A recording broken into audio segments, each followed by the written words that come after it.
देखिए green TV YouTube पर भी, बस सब्सक्राइब करें और बेल आइकन दबाएं। नमस्कार, आप देख रहे हैं किसान बुलेटिन। मैं हूं आपके साथ प्राची तिवारी।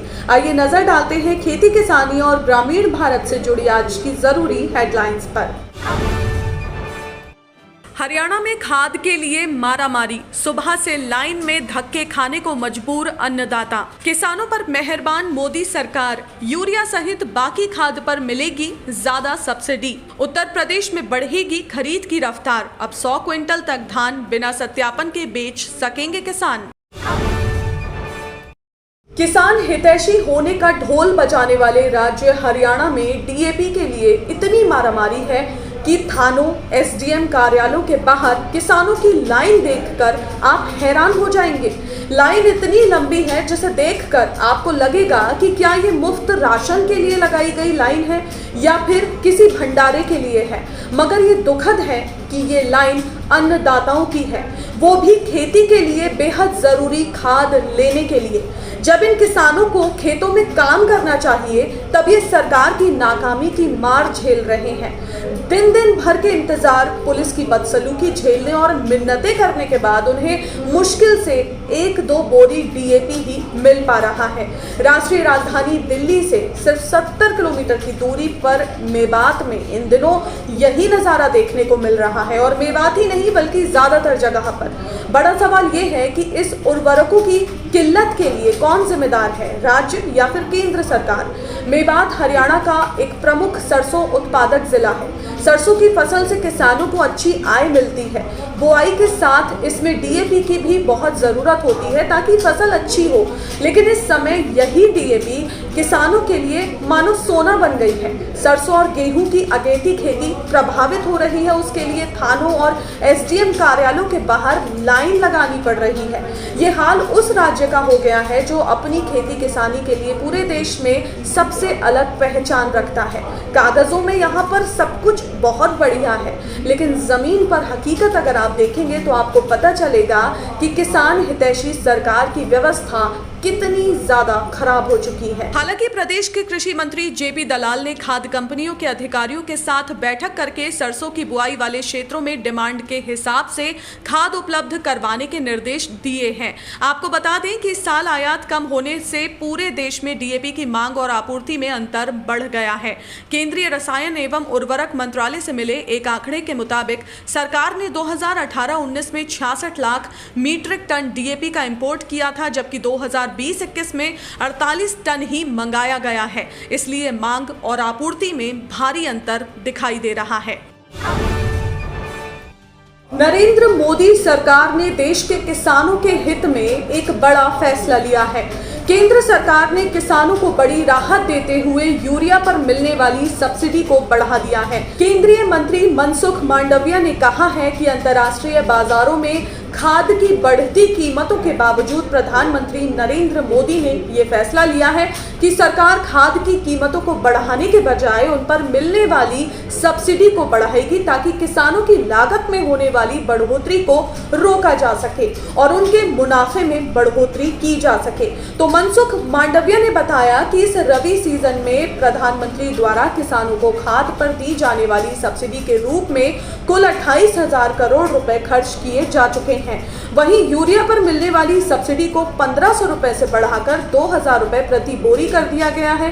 केंद्र सरकार ने यूरिया के अलावा डीएपी पर दी जाने वाली सब्सिडी को 1,200 से बढ़ाकर 1,650 रुपए, एनपीके पर दी जाने वाली 900 रुपए की सब्सिडी को बढ़ाकर 1,015 रुपए और एसएसपी पर दी जाने वाली सब्सिडी को 315 रुपए से बढ़ाकर 375 रुपए कर दिया है। आपको बता दें कि भारत में आयातित डीएपी की कीमत इस बार 675 से $680 प्रति टन तक पहुंच गई है, जबकि पिछले साल इसी वक्त डीएपी के भाव $370 प्रति टन ही था। उत्तर प्रदेश के धान किसानों को प्रदेश सरकार ने बड़ी राहत दी है। दरअसल अब अन्नदाता 100 क्विंटल धान बिना सत्यापन के बेच सकेंगे। पहले सह सीमा 50 क्विंटल तक थी। 50 क्विंटल से ज्यादा उपज के लिए किसानों को सत्यापन करना पड़ता था, जिसमें समय लगता था और खरीद इससे बहुत ज्यादा प्रभावित होती थी, तो खरीद की रफ्तार नहीं बढ़ पा रही थी। अभी तक 4,321.78 मीट्रिक टन धान की खरीद हुई है। 18 दिन में 889 किसानों से ही धान खरीदा जा सका है। तो इस धीमी रफ्तार को बढ़ाने के लिए सरकार ने ये कवायद की है। धान खरीद में बुआई के रकबे के सत्यापन के बिना धान बेचने का प्रावधान नहीं था, लेकिन 50 क्विंटल तक रकबे के सत्यापन की शर्त को अब हटा दिया गया है और अब इस सीमा को बढ़ाते हुए 100 क्विंटल कर दिया गया है। तो इस बार कॉमन धान श्रेणी 1,940 रुपए प्रति क्विंटल और ग्रेड ए के धान का मूल्य 1,960 रुपए प्रति क्विंटल तय किया गया है। उत्तर प्रदेश की मंडियों में सरकारी दर पर धान की खरीद 1 अक्टूबर से शुरू हो चुकी है, जो 28 फरवरी तक चलेगी। लखनऊ संभाग के हरदोई, लखीमपुर और संभाग बरेली, मुरादाबाद, मेरठ, सहारनपुर, आगरा, अलीगढ़, झांसी जनपद में 1 अक्टूबर से 31 जनवरी तक, तो वहीं लखनऊ, सीतापुर, रायबरेली, उन्नाव, चित्रकूट, कानपुर और अयोध्या, प्रयागराज मंडलों में 1 नवंबर से धान की खरीद शुरू होगी, जो 28 फरवरी 2022 तक चलेगी। तो ये थी वो खबरें जिन्हें हमने आपको बताया विस्तार से। इसके अलावा खबरें और भी हैं, तो आइए नजर डालते हैं बाकी की खबरों पर भी। देश के ज्यादातर राज्यों में सरकार दर पर धान की खरीद शुरू हो चुकी है। इस बीच सरकार ने मौजूदा खरीफ विपणन सत्र में अब तक 11,000 करोड़ रुपए से ज्यादा में 56.62 लाख टन धान की खरीद की है।